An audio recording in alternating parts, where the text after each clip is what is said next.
Board పైన ఈ problem ఒకసారి చూడండి. √6 plus √6 plus and so infinity అని ఇచ్చాడండి. అంటే ఈ ప్రాబ్లమ్ని మనం ఒక స్మాల్ ఫార్ములా యూస్ చేసి మనం ప్రాబ్లం కంప్లీట్ చేయొచ్చు. అంటే ఇప్పుడు మనకి ఏ ప్లేస్లో మనకి ఇక్కడ 6 ఇచ్చున్నాడు.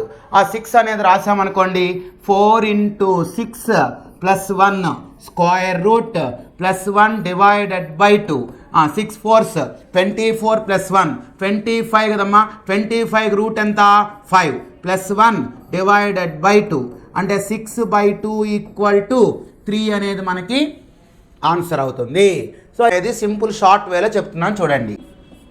సో ఈ నెంబర్ని 2 కాన్సిక్యూటివ్ నెంబర్ ప్రోడక్ట్గా రాయండి. రాసిన తర్వాత మనకి ప్లస్ కానీ ఇస్తే బిగ్ నెంబర్ రాయాలి, మైనస్ కానీ వస్తే స్మాల్ నెంబర్ రాయాలి. సో ఇప్పుడు మీకు ఒక ప్రాబ్లం నేను ఇస్తున్నాను.